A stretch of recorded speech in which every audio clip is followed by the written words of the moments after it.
मंगलमय मंगल करण वीतराग विज्ञान। नमो ताहि जात भय अरहंतादि महान। करि मंगल करि हो महा ग्रंथ करन को काज।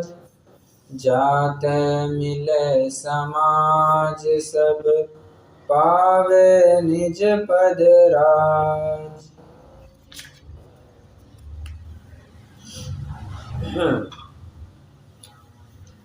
हम आज जो वर्तमान में हैं वो उसी का फल है जो हम भूतकाल में कर चुके होते हैं। आई मीन टू से जो आज हम भोग रहे हैं, जिन परिस्थितियों का सामना कर रहे हैं, जो अनुकूलता हमें मिली है, जो प्रतिकूलता हमें भुगतनी पड़ रही है, अच्छे से कहूँ जो अनुकूलताएं हम भोग रहे हैं, प्रतिकूलताएं हम भुगत रहे हैं, वे सब क्या है? जो हमने पूर्व में किया करा है, जो भी पुण्य पाप है वही सब आज फलता है। और थोड़ा अच्छे से कहूँ तो पूर्व में जो कुछ भी हमने अच्छे काम किए होंगे, जो भी संस्कार का बीजारोपण किया होगा, वो ही बीज अंकुरित होकर के आज फल के रूप में हमें आज वर्तमान में दिख रहा है। तो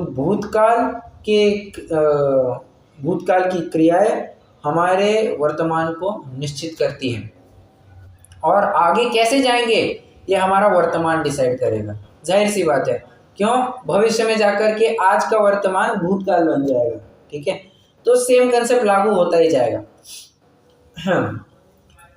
और एक बात, जैसे हमारे नसीब में लिखा होता है, जैसे हमारी तकदीर होती है, जैसे हमारी भवितव्यता होती है, बुद्धि भी उसी अनुसार चलती रहती है। और एक कहावत भी प्रचलित है, क्या मैं भूल गया बुद्धि क्या नहीं, अरे वो क्या है, हाँ, विनाश काले विपरीत बुद्धि। देखो मैं भूल गया, विनाश काले विपरीत बुद्धि, मतलब विनाश होना होगा तो विपरीत विपरीत ही सूझता जाएगा, और उद्धार होना होगा तो सब सही सही ही सूझता जाएगा। मैं इतना सब क्यों बता रहा हूँ? आज का प्रकरण की शुरुआत इसी से होने वाली है। पंडित जी साहब अपनी कुछ बात कहना चाहते हैं कि ये जो ग्रंथ मैं लिख रहा हूँ उसका क्या रेफरेंस है, मैंने किन किन ग्रंथों को पढ़ा है, मैंने क्या क्या पढ़ा है, किस किस का आधार लिया है, मैंने क्या क्या विचार चिंतन किया है, इन सब की चर्चा यहाँ पर बात लिख दी। मैं क्यों लिख रहा हूँ उसका कुछ एक कारण भी यहाँ पर बता रहे हैं। तो अपन ग्रंथों में भी देखते हैं ना, ग्रंथ या किसी भी किताब की शुरुआत में अपनी बात एक लिखी जाती है। लेखक ग्रंथ के बारे में क्या कहना चाहते हैं, उनका क्या मंतव्य है, तो वो मंतव्य यहाँ पर प्रस्तुत किया जा रहा है। आइए हम पढ़ते हैं पेज नंबर 11।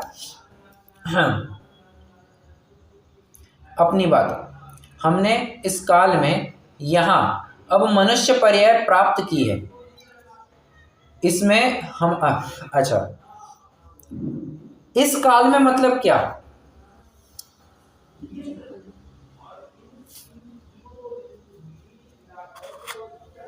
पंचम काल, हाँ, करेक्ट। ये थोड़ा और अच्छे से बताना था। सही बताया आपने कि हुंडावसर पीढ़ी काल का ये पंचम काल है। ठीक है, तो इस काल में यहाँ अब मनुष्य पर्याय प्राप्त की। इसमें हमारे पूर्व संस्कार से और भले होनहार से जैन शास्त्रों के अभ्यास करने का उद्यम हुआ। माइंड वेल, पंडित साहब यहाँ पर एक बात कहना चाहते हैं कि पूर्व संस्कार से वो भली होनहार से। अब आपको समझ में आया होगा कि मैं ऐसी शुरुआत क्यों की। पूर्व संस्कार से हमने पहले जैसे विचार किए होंगे, आज वर्तमान में हमें उसी अनुसार चिंतन मनन होता है, और आगे जैसा होना होगा तो वर्तमान में भी वैसे ही हमें विचार चिंतन होते रहते हैं। तो भले होनहार से जैन शास्त्रों का अभ्यास करने का उद्यम हुआ। अगर भली होनहार नहीं होती तो जैन शास्त्रों का अभ्यास नहीं होता क्या? नहीं होता। अगर होता भी तो सच्ची बुद्धि से नहीं होता। मतलब जो एक एनालिटिकल माइंड होता है, ये सही है, ये गलत है, ये प्रयोजनभूत है, ये अप्रयोजनभूत तत्व है, इससे मेरा काम सदेगा, इससे काम नहीं सदेगा, ये 7 तत्व है, बाकी सब अतत्व है। तो ये जितनी भी बातें हैं, ये सब सही बुद्धि, योग्य बुद्धि होने पर ही बात बनती है। वरना जैन धर्म को प्राप्त करके भी लोग विसंवाद ही करते हैं, लोग विवाद में ही उलझ जाते हैं और बात तो कोई सुनना चाहता है नहीं। तो दोनों भी बातें नहीं है। पूर्व संस्कार, हमारे संस्कार भी अच्छे हैं और भली होना से जैन शास्त्रों के अभ्यास करने का उद्यम हुआ। एक प्रश्न है, पंडित साहब ऐसा भी तो लिख सकते थे कि गुरु से ज्ञान मिलने के कारण हमने इतने जैन शास्त्रों का अभ्यास किया। लिखने को तो ऐसा भी लिख सकते थे, ऐसा क्यों नहीं लिखा?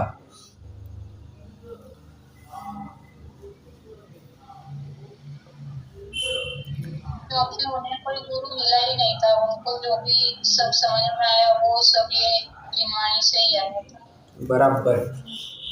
पंडित साहब के वास्तव में जीवन में कोई गुरु नहीं रहे। कहने को कथा ये जरूर मिलती है और होगी भी कुछ काल के लिए। पंडित बंशीधर जी ये उनके गुरु रहे हैं। अच्छा, बंशीधर जी की बात आ ही गई है तो पंडित टोडरमल जी ने बंशीधर इस शब्द के 17 प्रकार से अर्थ करके दिखाए थे। बात यूं हुई थी कि पंडित बंशीधर जी जब व्याख्यान ले रहे थे, उनका व्याख्यान पूरा हुआ, बाद में किसी अन्य मती ने उनको प्रश्न पूछा ताना मारते हुए, कुछ भी हो तो आप बंशीधर ही ना, हो तो आप बंशीधर ही ना। बंशीधर मतलब, वंश मतलब होता है बांसुरी। बांसुरी कौन पकड़े होता है?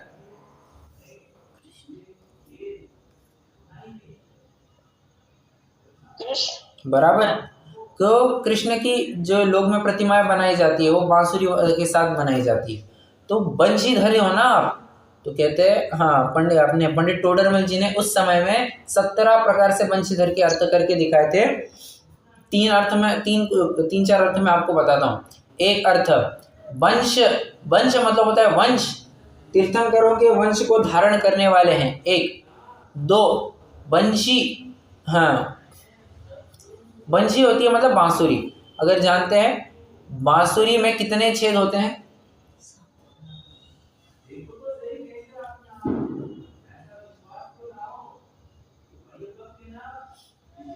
7 बराबर।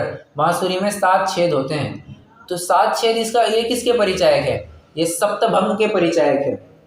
कब किस नय को उजागर करना, अब मैं सप्तभंग और साथ साथ थोड़ा नयों को भी बीच में ले रहा हूँ। कब किस बात को उजागर करना, कब नहीं करना, कब कौन सी अपेक्षा रखी जाती है, ये सब व्यवस्थित रूप से जानते हैं, इसलिए बंशीधर है। ठीक है। और एक और अर्थ, बंशीधर, बांसुरी बजाना हर किसी के बस की बात नहीं होती है, बहुत स्किल लगती है, बहुत क्या कहना चाहिए, कलापूर्ण व्यक्ति लगता है बांसुरी बजाने के लिए। हर किसी के बस की बात नहीं है, क्योंकि ये बंशी से अच्छी से बजाना जानते हैं, ये जिनवाणी के बात को अच्छे से समझना जानते हैं, बताना जानते हैं, इसलिए बंशीधर है। ठीक है। तो इस प्रकार से उन्होंने 17 अर्थ करके दिखाए थे। अब आप विचार कर सकते हैं पंडित टोडरमल जी कितने हाई आईक्यू वाले थे। ठीक है, उनका आईक्यू लेवल एक्सट्रीम हाई था। अब यहाँ जो बात लिखी है कि इसमें पूर्व संस्कार से, ऐसा ही कुछ प्रकरण हमने पहले कभी पढ़ा है क्या इसी ग्रंथ में?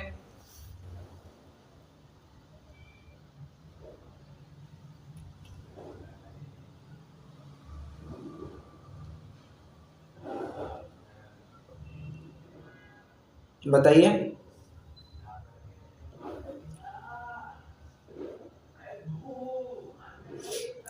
प्रस्तावना, लीजिए प्रस्तावना का पेज नंबर 17, प्रस्तावना में पेज नंबर 17,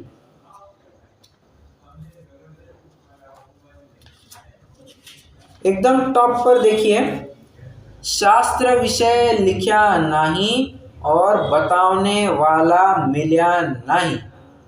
क्या कहते हैं? शास्त्र विषय लिखा नहीं और बताने वाला मिले। यहाँ क्या कह रहे हैं? बताने वाला मिले, हमें कोई समझाने वाला मिला ही नहीं। तो जो कुछ भी था सब कुछ हमें अपना ही सीखना पड़ा। तो इससे भी एक बात सिद्ध होती है कि पंडित जी के जीवन में कोई गुरु नहीं थे। कहाँ गए? हाँ, आगे पढ़ते हैं। जिससे व्याकरण, न्याय, गणित आदि उपयोगी ग्रंथों का किंचित अभ्यास करके टीका सहित समय सार 50 टीकाएं। कोई जरा पढ़ करके दिखा सकता है? मुझे थोड़ी सी आज भी दिक्कत हो रही है।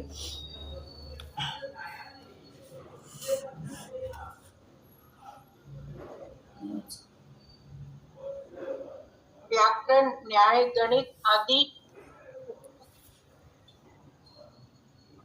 आदि उपयोगी ग्रंथों का किंचित अभ्यास करके टीका सहित समय सार 50 टीकाएं, प्रवचन सार, नियम सार, गोमट्ट सार, लब्धि सार, त्रिलोक सार, तत्वार्थ सूत्र इत्यादि शास्त्र और क्षमता सार, पुरुषार्थ सिद्धियोपाय, अष्टबाहुर, आत्मानुशासन आदि शास्त्र और श्रावक मुनि के आचार के प्ररूपक अनेक शास्त्र और सुष्टु कथा सहित पुराण आदि शास्त्र इत्यादि अनेक शास्त्र हैं। उनमें हमारी बुद्धि अनुसार अभ्यास वर्तता है, उससे हमें भी किंचित सत्यार्थ पदों का ज्ञान हुआ है। आगे पढ़ो। नहीं, एक मिनट। यहाँ पर अगर पढ़ते पढ़ते आपको थोड़ा सा ख्याल में आया होगा, चलिए मैं आपको थोड़ा सा एनालाइज करके दिखाता हूँ। यहाँ पर उन्होंने कैसे बात लिखी है। एक तो पहला हिस्सा, व्याकरण, न्याय, गणित आदि उपयोगी ग्रंथों का किंचित अभ्यास करके, एक टीका सहित समय सार 50 टीकाएं, प्रवचन सार, नियम सार, पॉज, गोमट सार, लब्धि सार, त्रिलोक सार, तत्वार्थ सूत्र इत्यादि शास्त्र, पॉज, क्षपणासार, पुरुषार्थ सिद्धि उपाय, नहीं क्षपणा इत्यादि शास्त्र और क्षपणासार, पुरुषार्थ सिद्धि उपाय, अष्टबाहुर, आत्मानुशासन आदि शास्त्र और श्रावक मुनि के आचरण प्ररूपक अनेक शास्त्र, पॉज, और सुष्ठु कथा सहित पुराण आदि शास्त्र। आपको इसमें कुछ ख्याल में आ रहा है?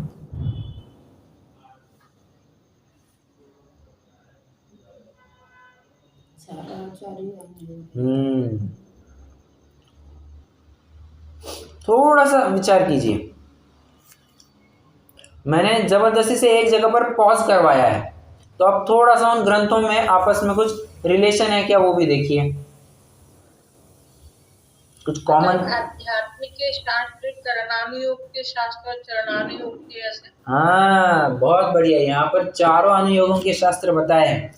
समय सार, 50 टीकाएं, प्रवचन सार, नियम सार, पॉज, ये हो गए द्रव्यानुयोग के शास्त्र। फिर द्रव्यानुयोग में भी पर्टिकुलरली अध्यात्म की बात यहाँ पर विशेष आती है।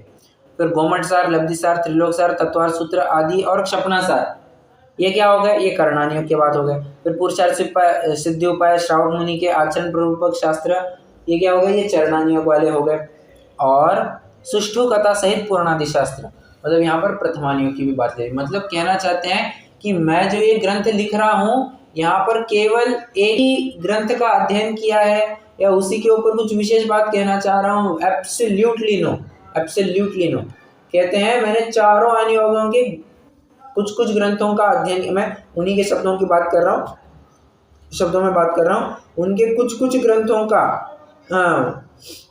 हमने अपनी बुद्धि अनुसार अभ्यास किया है।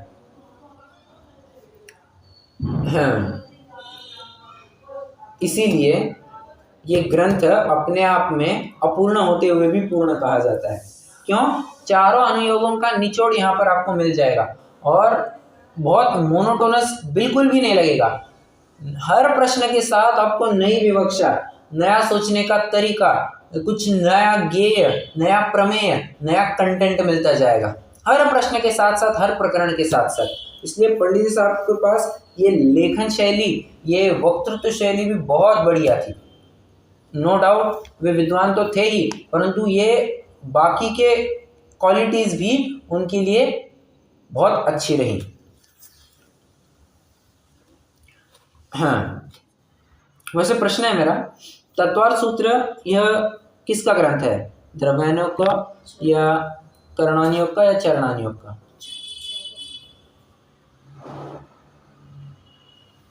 तीनों का ही है। तीनों का ही है।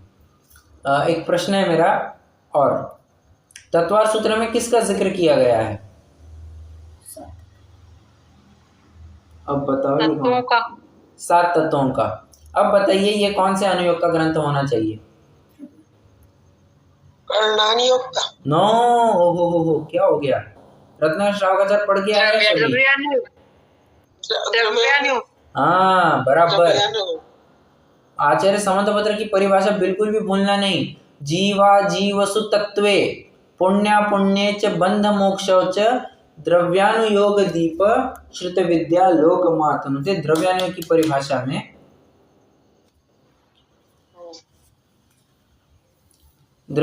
परिभाषा में उन्होंने 7 तत्वों की बात कही है। ठीक है, तो होना चाहिए था ये द्रव्यानुयोग का ग्रंथ, किंतु यहाँ पर विषय वस्तु आपको हर एक की मिलेगी, और पंडित जी साहब ने यहाँ पर करणानुयोग के ग्रंथों में इंक्लूड कर रखा है।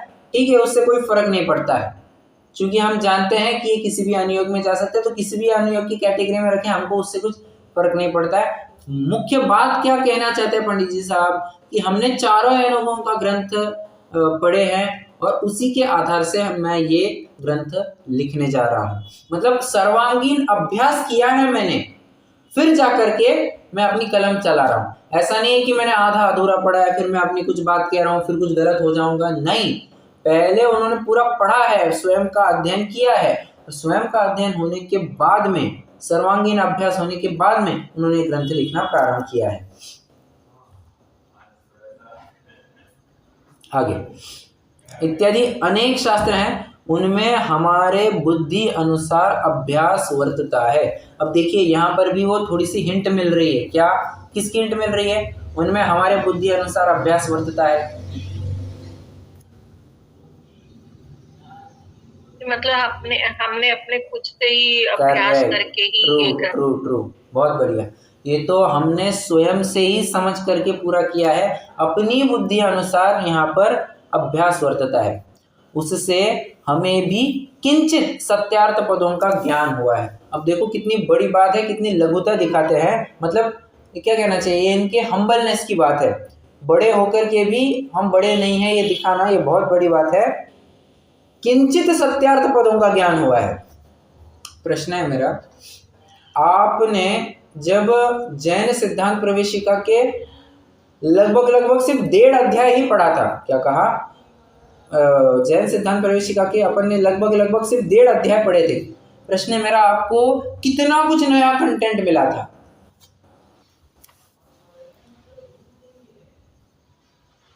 बहुत कुछ नई बातें जानने मिली होगी। बराबर। अब कहते हैं ये तो एक ग्रंथ का भी सिर्फ 1.5 अध्याय 1.5 अधिकार अपन ने किया, उसके ऊपर ही हमको इतने सारे पदों का ज्ञान हुआ। पंडित जी साहब ने तो सैकड़ों नहीं हजारों ग्रंथ पढ़े थे, और क्या कहते हैं, हमें किंचित सत्यार्थ पदों का ज्ञान हुआ है। मतलब जो सही बात है उसका ज्ञान हम कर चुके हैं, सही क्या गलत का इसका निर्णय हम कर चुके हैं। एक मिनट। हाँ, आगे पढ़ेंगे। पुनश्च इस निकृष्ट समय में हम जैसे मंद बुद्धियों से भी हीन बुद्धि के धनी बहुत जन दिखाई देते हैं। उन्हें उन पदों का अर्थ ज्ञान हो, इस हेतु धर्मानुरागवश देश भाषा में ग्रंथ रचने की हमें इच्छा हुई है। इसलिए हम यह ग्रंथ बना रहे हैं। इसमें भी अर्थ सहित उन्हीं पदों का प्रकाशन होता है। इतना तो विशेष है कि जिस प्रकार प्राकृत संस्कृत शास्त्रों में प्राकृत संस्कृत पद लिखे जाते हैं, उसी प्रकार यहाँ अपभ्रंश सहित अथवा यथार्थता सहित देश भाषा रूप पद लिखते हैं, परंतु अर्थ में व्यभिचार कुछ नहीं है। इस प्रकार इस ग्रंथ पर्यंत उन सत्यार्थ पदों की परंपरा प्रवर्ती है। एक बात है, कहते हैं इस निकृष्ट समय में हम जैसे मंद बुद्धि हो। आहा। अब कभी कभी क्या लगता है लोग में, जैसे स्कूल का कोई टॉपर हो, ठीक है, उसको पिछले एग्जाम में 98% मिले थे, पिछले एग्जाम में 98% मिले थे, इस वाले एग्जाम में कितने मिले? 97.5% मिले, 0.5 से कम हो गया। वो क्या कहता है, कभी कभी तो वो रोने लगता है, यार मेरा 0.5 कहाँ चला गया, 0.5 कहाँ चला गया। और जो बच्चे फेल हुए वो क्या कहते हैं, भाई तू तो एग्जाम में टॉप कर चुका है फिर भी तू रोता है। मतलब, और टॉपर लोग क्या कहते हैं कि नहीं यार मुझे करना चाहिए था, तो मैं और अच्छा कर पाता था, मेरा ये भी हो सकता था, वो भी हो सकता था, मैं और अच्छे से पेपर लिख सकता था, और नंबर अच्छे आ सकते थे। मतलब कहने की बात यह है कि वो हमेशा अपने लघुता दिखाते हैं। मैं ये नहीं कह रहा हूँ कि हर टॉपर लघुता ही दिखाता होगा, कुछ कुछ अकड़ू भी होते हैं, बट इन जनरल की बात आपने अगर देखी होगी तो वैसी बात है। तो कहते हैं हम जैसे मंद बुद्धि, पंडित साहब जिनको इतने हजारों ग्रंथों का ज्ञान है, और सिर्फ जैन ग्रंथों का ही नहीं, अन्य मत के अजैन ग्रंथों का भी उनको बखूबी से ज्ञान है, अच्छे से ज्ञान है, और कहते हैं कि हम मंद बुद्धि है। हम मतलब स्वयं को पंडित साहब मंद बुद्धि कह रहे हैं। हमसे भी हीन बुद्धि के धनी बहुत जन दिखाई देते हैं, हमसे भी हीन बुद्धि के धारक। और हाँ, जब किसी के पास एक पाँव ना हो, जब किसी के पास एक पाँव ना हो चलने के लिए, और किसी के पास दोनों पाँव ना हो चलने के लिए, एक पाँव वाला क्या कहेगा, यार मेरे से तो और भी गए गुजरे हैं, इनको तो उतना भी चलना नहीं आता, मैं तो भी एक पैर के आधार से चल सकता हूँ, उनको तो उतना भी नहीं चलने आ रहा, तो क्या किया जाए, उनको थोड़ी मदद कर दी जाए। ऐसी भावना प्रायः पाई जाती है। तो यही भावना पंडित साहब की बात है कि मुझे कुछ आता है नहीं, परंतु हमसे भी और गए गुजरे लोग हैं, अब गए गुजरे यही शब्द यूज करना पड़ रहा है, हमसे भी गए गुजरे लोग हैं, हीन बुद्धि के धारक हैं, उनको थोड़ा ज्ञान प्रकाश देना जरूरी है। और इस संदर्भ में मैं हमेशा से 2 ग्रंथों के मंगलाचरण जरूर कोट करता हूँ। वे 2 ग्रंथ कौन से हैं?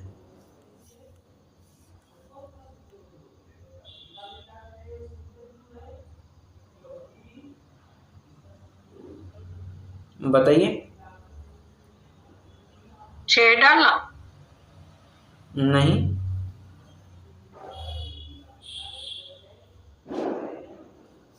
प्रवेशिका में?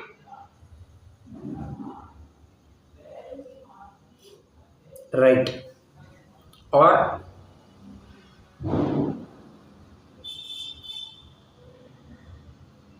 एक ग्रंथ है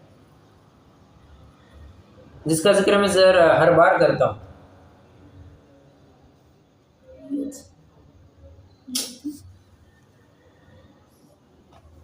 मूल ग्रंथ की बात चल रही है।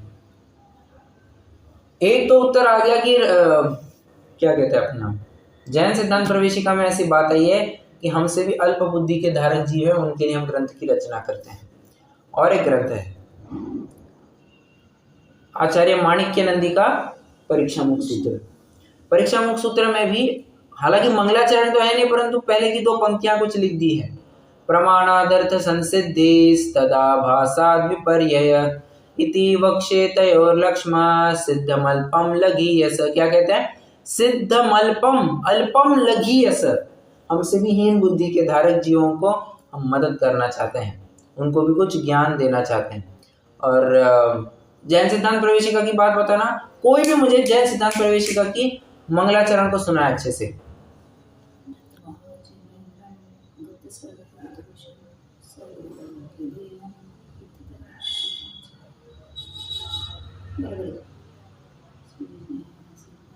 अरे बताइए ना, भूल गए क्या?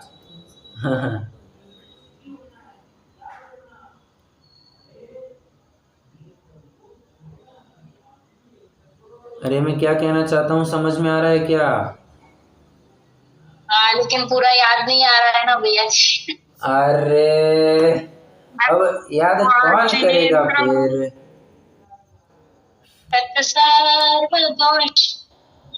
सर्वज्ञ देवं हितदर्शकं च श्रीजैन सिद्धांत प्रवेशिकेयं विरच्यते स्वल्पधियां हिताय। बहुत बढ़िया, बहुत बढ़िया। याद तो आ गया ना, और क्या कह रहे याद नहीं आ गया?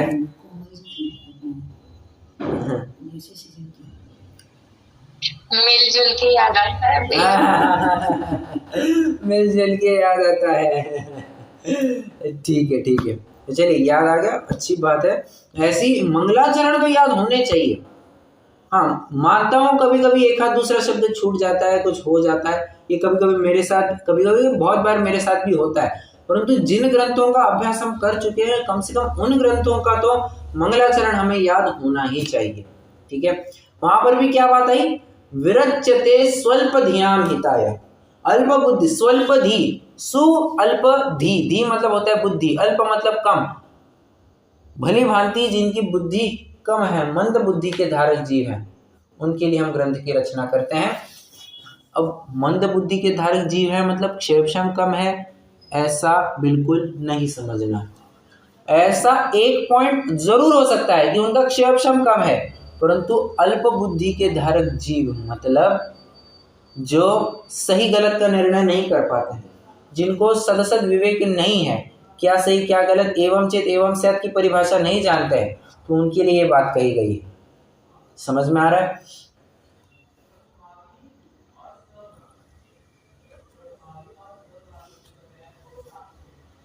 अरे समझ में आया क्या? जी। ओके, आगे। हमसे भी हीन बुद्धि के धनी बहुत जन दिखाई देते हैं, उन्हें उन पदों का अर्थ ज्ञान हो, उस हेतु धर्मानुरागवश देश भाषा में ग्रंथ रचने की हमें इच्छा हुई है। अब देखो पंडित साहब साइकोलॉजी भी समझते हैं, वे कहते हैं कि बहुत हाई फाई लैंग्वेज में तो नहीं लिखेंगे, कुछ भी कहना है मातृभाषा में कहो, क्योंकि मातृभाषा एक ऐसी भाषा है जिसमें वो लड़का, वो लड़की, वो व्यक्ति तुरंत कनेक्ट कर लेता है। जो कुछ भी समझना है अपनी मातृभाषा में जल्दी समझता है, अच्छे से समझता है। समझ में आ रहा है? हाँ, इसी मुद्दे की वजह से आप देख रहे होंगे अभी फिलहाल जो नवीन शिक्षण प्रणाली लाई गई है, न्यू एजुकेशन पॉलिसी, उसमें भी क्या किया गया, आपको कम से कम 5वीं कक्षा तक तो अपनी मातृभाषा में ही पढ़ना है, और अगर आपको और लगे तो आपको 8वीं कक्षा तक भी पढ़ने की सहूलियत दी जाएगी अपनी मातृभाषा में ही। मतलब इतना महत्व हुआ करता है। और जब तक हम मातृभाषा में नहीं बोलेंगे, वो कनेक्ट हो गए हैं उस विषय से, उस व्यक्ति से, हम फील ही नहीं कर पाते हैं। इसीलिए उन्होंने देश भाषा में ग्रंथ रचने की हमें इच्छा हुई है। एक प्रश्न है मेरा, देश भाषा कौन सी, ब्रज भाषा या ढूंढारी भाषा?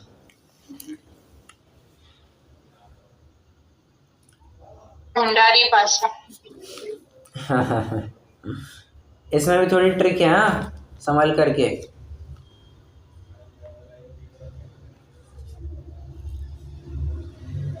यहाँ लिखा है आपको भ्रंश।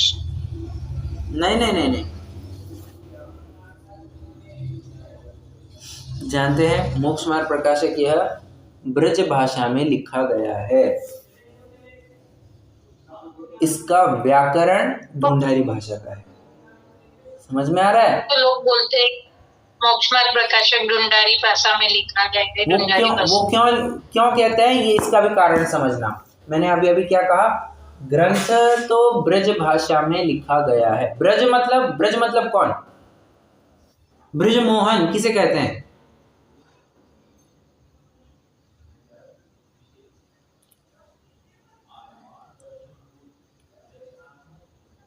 वृंदावन में बोले जाने वाली भाषा। हाँ, वृंदावन में। और वृंदावन का आदमी कौन?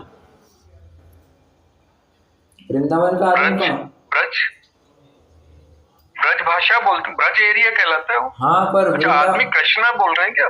नहीं, वृंदावन का सबसे बड़ा आदमी कौन हो चुका है? अरे कृष्ण। इतना क्यों कंफ्यूज हो गए हैं? वृंदावन का सबसे बड़ा आदमी कृष्ण। कृष्ण बराबर। तो कृष्ण को ही ब्रिज मोहन ये सब उपाधियां लगाई जाती है। तो ब्रिज भाषा में ये मोक्ष मार्ग प्रकाशक लिखा गया है और उसका व्याकरण ढूंढारी है। अब जैसे मैं कहूं कि मैंने आज 2 व्हीलर चलाई, ठीक है, मैंने आज एक 2 व्हीलर चलाई, ये हिंदी है या अंग्रेजी है? दोनों ही हो गया। दोनों भी है। हिंदी भी है, इंग्लिश भी है। अरे इंग्लिश नहीं रे बाबा। आप तो एक कदम आगे चले गए, इंग्लिश की बात ही नहीं है, ठीक है। तो हिंदी है, अंग्रेजी भी है, परंतु कहते हैं और कोई स्पीच में कहे ऐसा। अब देखो मैंने अभी क्या कहा, बीच में स्पीच में कहते कहते कोई एक आधा अंग्रेजी शब्द का प्रयोग कर दे, परंतु क्या कहा जाएगा? अब मैं भी कई बार इंग्लिश में बोलता हूँ या नहीं बोलता हूँ, इंग्लिश में बोलता हूँ, तो भी आप क्या कहेंगे? मैं हिंदी में बात कर रहा हूँ या अंग्रेजी में बात कर रहा हूँ?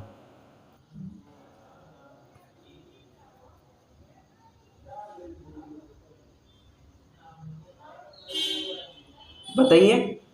दोनों मिक्स है ना। अभी मिक्स वाला फंडा लगाइए।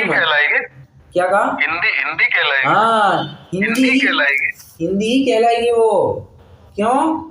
क्योंकि जिस भाषा का व्याकरण होता है वो वचन उस भाषा का कहा जाता है, ठीक है। जैसे मैं कहूँ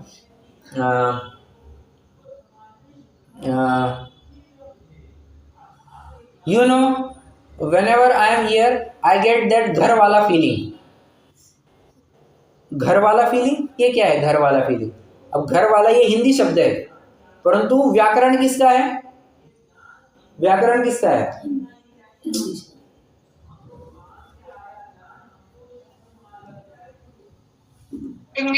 इंग्लिश का है। तो क्या कहा जाएगा? इंग्लिश की भाषा। बस कंसेप्ट वही है, भाषा ढूंढारी, व्याकरण नहीं, मैं क्या कहा? भाषा ब्रज भाषा, व्याकरण ढूंढारी। इसलिए कहते हैं कि ये ग्रंथ ढूंढारी भाषा में लिखा गया है।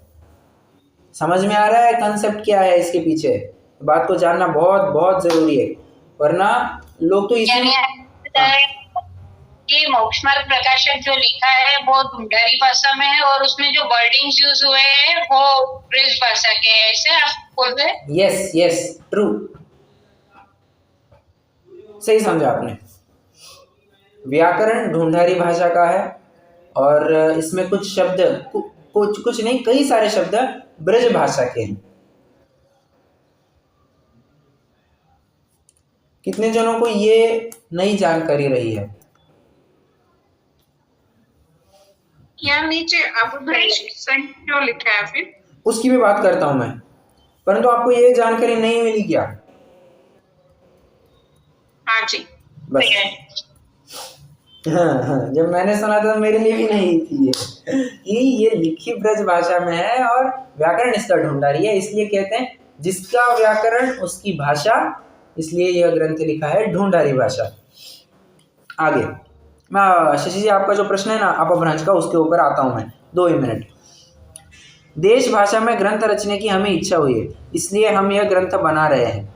इसमें भी अर्थ सहित उन्हीं पदों का प्रकाशन होता है। इतना तो विशेष है कि जिस प्रकार प्राकृत संस्कृत शास्त्रों में प्राकृत संस्कृत पद लिखे जाते हैं, उसी प्रकार यहाँ अपभ्रंश सहित अथवा यथार्थता सहित देश भाषा रूप पद लिखते हैं, परंतु अर्थ में व्यभिचार कुछ नहीं है। कुछ शब्द इन्होंने अपभ्रंश के भी डाल दिए हैं, कुछ अपभ्रंश के भी शब्द इन्होंने डाल दिए हैं। जैसे हाँ, ऐसा जीव और कर्म में घना निमित्त नैमित्तिक संबंध पाया जाता है। अब घना, जितने भी जन मारवाड़ी जानते होंगे, मारवाड़ी शब्द है ये घना। शशि जी आप तो जानती हैं क्या? हाँ जी, बस घना मतलब बहुत सारा। घना मतलब बहुत सारा। हाँ, ये टिपिकल मारवाड़ी शब्द है, और उस मारवाड़ी शब्द को भी यहाँ पर लाया है। मतलब कहना चाहते हैं एक अपभ्रंश, और जैसा ये सामने वाला फील कर सके, कनेक्ट कर सके, ऐसी भाषा का भी प्रयोग किया है उन्होंने। ठीक है, तो ये बात समझनी चाहिए। कुछ कुछ मिसस्पेल्ड कंसेप्ट्स होते हैं, मिसस्पेल्ड वर्ड्स होते हैं, तो उनको भी उन्होंने वैसे ही रखा है ताकि सामने वाला समझ पाए। अल्टीमेटली कुल मिलाकर के उन्होंने ग्रंथ ऐसे बनाने की कोशिश की है कि कोई भी नया नवेला आए, ग्रंथ पढ़ना चालू करे तो उसको 1 रुपए की दिक्कत नहीं होगी। और ध्यान से समझना, ये ड्राफ्ट वर्जन है, फाइनल वर्जन तो बना ही नहीं है, ना बनने की कोई गुंजाइश भी थी, क्योंकि तभी तो पंडित साहब को फिर मौत के घाट उतार दिया गया। हाँ, मतलब मौत के घाट उतार देना कहना अच्छा नहीं है, परंतु उनको मृत्यु दंड दिया गया। ऐसा होते हुए भी ये ड्राफ्ट भी अपने आप में एकदम स्ट्रक्चर्ड लग रहा है। देखिए मतलब कितनी विशेष बात है, और हम इतनी विशेष मेहनत को ज़ाया नहीं जाने दे सकते। हमें कुछ ना कुछ, किसी न किसी प्रकार से इन कही हुई बातों को अपने जीवन में अमल में लाना ही होगा। अगर अमल नहीं करेंगे तो बहुत बहुत बहुत दिक्कत होती है। हाँ, समझ में आया अपभ्रंश का क्या अर्थ था या नहीं क्लियर है अभी? हाँ जी, ओके, आ गया। इस प्रकार इस ग्रंथ पर्यंत उन सत्यात पदों की परंपरा प्रवर्तित है। ठीक है, ये तो हो गया अपना प्रकरण अपनी बात का। यहां तक किसी को कोई प्रश्न है?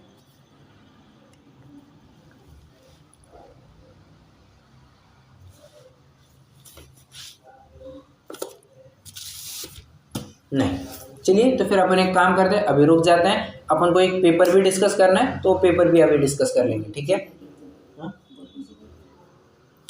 जिनवाणी स्तुति करेंगे, फिर एक 15-20 मिनट रुकेंगे, पेपर भी एक डिस्कस कर लेंगे।